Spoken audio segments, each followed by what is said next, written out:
Today we have Mr. Piyush Khaitan with us. He is an avid aerophilatelist with a phenomenal collection of postage stamps and airmails dating nearly a century, which will give you a window into the history of Indian airmails. Mr. Khaitan also boasts of one of the world's largest collections of Air India memorabilia and is soon hoping to get certified by the Guinness World Book of Records. Thank you so much for being here, Mr. Khaitan. We're so happy to have you. A pleasure. Mr. Khaitan, you've been invested in aerophilately for nearly 13 years now. What makes the Indian airmail so fascinating? India was the first country in the world to carry letters by air. This fact is not very popularly known, but 18th February 1911 is when a plane flew from Allahabad to Naini across the Yamuna River, and that was the first airmail flight in the world.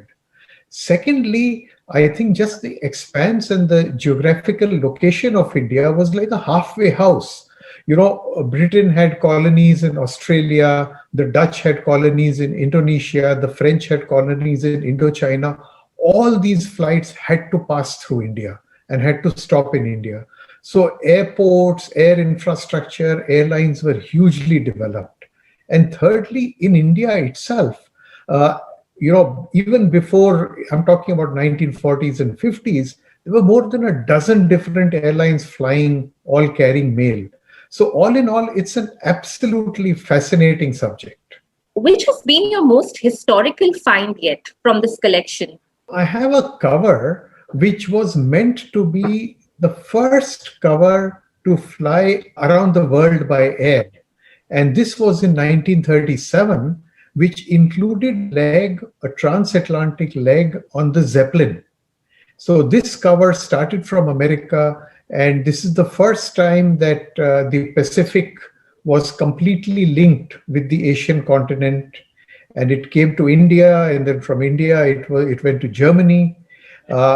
And it has a linkage with the coronation of King George VI, which actually enabled it to theoretically make it on time for the flight.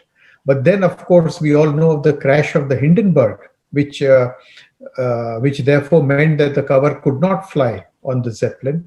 And this is perhaps the only known cover in the world with a connection to India, to the royal wedding, and to the crash of the Hindenburg. So that's something that I treasure in my collection. Wonderful. Must be marvelous to just hold it in your hand and see, wow, I have something like this. It is indeed. Yes. If you were to list a few of your personal favorites from your collections, which one would it be? So for me, my favorite flight, my favorite stamp, and my favorite set of covers is the 1948 Air India Bombay-London flight. This was a unique event in world philately. The government of India issued a special postage stamp to commemorate this event, and that stamp was valid only for use on mail carried that day on that flight. That's it. So it's a very interesting event, and I have built a collection of 250 different postal articles, each one different in one aspect or the other, which went on that flight.